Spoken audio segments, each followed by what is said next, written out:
নমঃ শিবায়। বৃষ রাশি নিয়ে আজ কথা বলবো।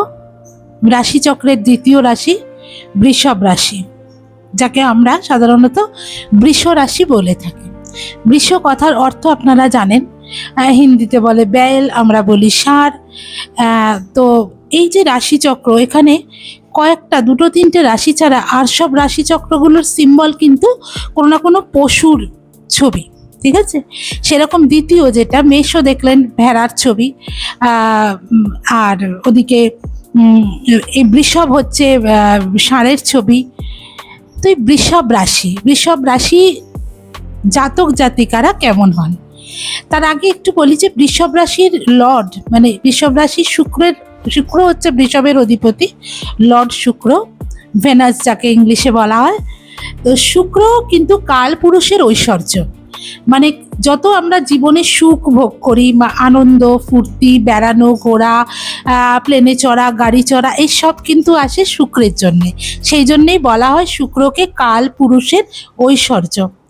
তো ন্যাচুরালি যারা বৃষভ রাশির জাতক বা জাতিকা, তারা একটু ভালো থাকতে চান, ভালোভাবে জীবনটা কাটাতে চান, জীবনে যে ইচ্ছেগুলো আছে সেগুলো পূরণ করতে চান, এবং এরা মানসিক দিক থেকে বেশ নরম হন, কিন্তু রাগিয়ে দিলে মুশকিল। যেমন ষাঁড়কে রাগিয়ে দিলে সেটা প্রাণঘাতী হতে পারে, কিন্তু এদের ক্ষেত্রেও রাগ আছে, তবে সেই রাগটা অতটা প্রকাশ্যে আসে না। যখন প্রয়োজন হয়, যখন আর সহ্য করতে পারে না, তখন তারা প্রকাশ করেন, এবং সেই রাগটা হয় বিধ্বংসী রাগ। তবে এই জাতক জাতিকারা শান্তিপ্রিয় হন, যেমন শুক্রের ক্যারেক্টার শান্তিপ্রিয়, ঈশ্বরে বিশ্বাসী, মানুষকে ভালোবাসতে জানেন। প্রেম কথাটার মানে এদের কাছে আলাদা, ঠিক আছে। তো সুতরাং এই ধরনের জাতক জাতিকাদের খুব শান্ত সৌম্য একটা ব্যাপারও থাকে।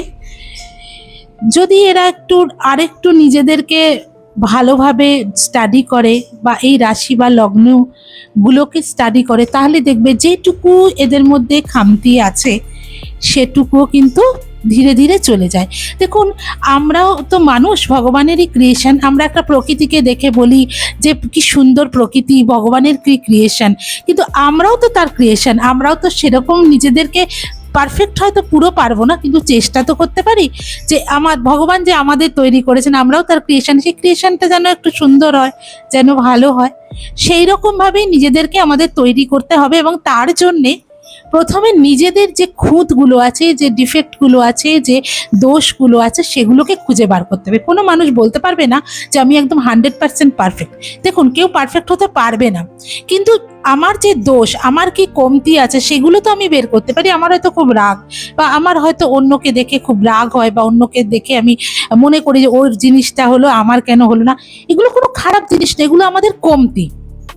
বা আমি হয়তো বেশি দূর হাঁটতে পারি না, শারীরিক কারণে হোক, মানসিক কারণে হোক, যন্ত্রণা ভোগ করি, যাই করি, কিন্তু যেগুলো আমার হাতে আছে, মানে আমার হাতে তো সবকিছু থাকে না, যেগুলো আমার হাতে আছে আমি সেগুলোকে যদি ডেভেলপ করতে পারি, তাহলে আমাদেরকে যে ভগবান তৈরি করেছেন, আমরা তার ক্রিয়েশন, সেই ক্রিয়েশনটাও কিন্তু সুন্দর হতে পারে।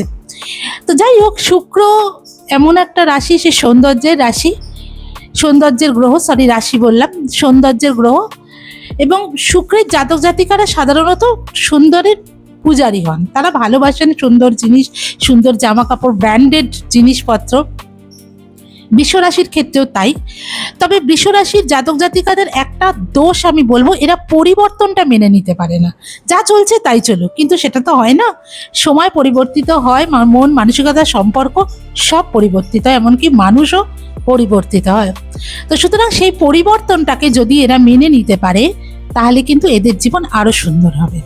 এবং এরা যদি মানিয়ে তো চলে নিশ্চয়ই, কিন্তু কিছু কিছু জায়গায় এরা কিন্তু বড্ড রিজিডও থাকে। সেই রিজিডিটিটার কারণ খুঁজে বার করে, কেন আমি এত রিজিড, এই বিষয়ে কেন আমি এত রেগে যাচ্ছি, এইগুলো একটু ভেবে দেখবেন। যেটুকু কমতি আছে সেইটুকু যদি আপনি ওভারকাম করতে পারেন, তাহলে কিন্তু খুব সহজে আপনি একটা পারফেক্ট মানুষ হতে পারবেন। কারণ আপনার মধ্যে অনেকগুলো কোয়ালিটি আছে, অলরেডি আছে, সেইগুলোকে আরেকটু ভালো করে পালিশ করতে হবে, করলেই জিনিসটা অন্যরকম হয়ে যাবে। বৃষ রাশি লগ্নের লোকেরা যখন আমাদের কাছে আসেন, তাদের দেখলেই বোঝা যায় তাদের বসা মানে অ্যাটিচিউড, তাদের ব্যবহার, তাদের কথাবার্তা দেখলে বোঝা যায় এমনিতে শান্ত হন, কোনো সমস্যা নেই, কিন্তু রাগও এদের ভিতরে প্রচুর আছে। সেগুলোকে আস্তে আস্তে আস্তে আস্তে দমন করতে হবে। একটা কাজ আপনারা করবেন, যারা বৃষ রাশি লগ্নের লোক, তারা আপনাদের মানে আসন্ন সময়টাকে ভালো করার জন্য, যদিও এখন ভাইয়া 7.5 কিছু নেই, কিন্তু তবুও কিছু বাধা আসতে পারে, পয়সা কড়ি আটকে যেতে পারে, কাজকর্ম আটকাতে পারে, এগুলো হচ্ছে তো আমি যা শুনছি, যা লোক এসে বলছে। সেক্ষেত্রে আপনারা একটা কাজ করবেন, শুক্রবার সন্ধ্যাবেলা করে একটু মা ভগবতীর যে কোনো একটা স্তোত্র পাঠ করবেন, একটু নিয়ম করে করবেন, মানে অন্তত যাতে শুরু করলে 16টা শুক্রবার করতে পারেন। দেখুন, এগুলো আমাদের একটু সময় দেয়, এগুলোতে পয়সা লাগে না, কিন্তু সময়টা আপনাকে দিতে হবে। তবে যে সময়টা আপনি ব্যয় করবেন, সেই সময়টা কিন্তু সময়ই আপনাকে ফিরিয়ে দেবে, এবং ভালোভাবে চেষ্টা করুন, অবশ্যই হবে। আগামী দিনে মিথুন রাশি নিয়ে আসবো, মিথুন রাশি লগ্ন নিয়ে। আশা করি ভালো লাগলো। যারা বৃষ রাশি লগ্নের লোক, আপনারা এমনি শুক্রের কৃপা সবসময় পাবেন, আর্থিক দিকটাও আপনাদের মজবুত হবে, তবে না আপনি প্লেনে চড়তে পারবেন, তবে না আপনি ব্র্যান্ডেড জিনিস কিনতে পারবেন। সবার ভাগ্যে তো এগুলো হয় না, কিন্তু সুতরাং যেটা পাচ্ছেন বা যেটা করতে পারছেন, তার জন্য ভগবানকে ধন্যবাদ দেবেন। কোনো চিন্তা নেই, আগামী দিনও ভালো আসছে। তবে একটু মা ভগবতীর স্তোত্রটা পাঠ করলে যে বাধা, যে অশান্তি বা যেগুলো আপনি ফেস করছেন বা আগামী দিনে যদি আসে, এগুলো কেটে যাবে। আর কুণ্ডলী দেখিয়ে যদি শুক্র ভালো জায়গায় থাকে, তাহলে অবশ্যই হিরে বা জারকন ধারণ করবেন, এতে আরো ভালো ফল পাবেন। ভালো থাকবেন। নমঃ শিবায়।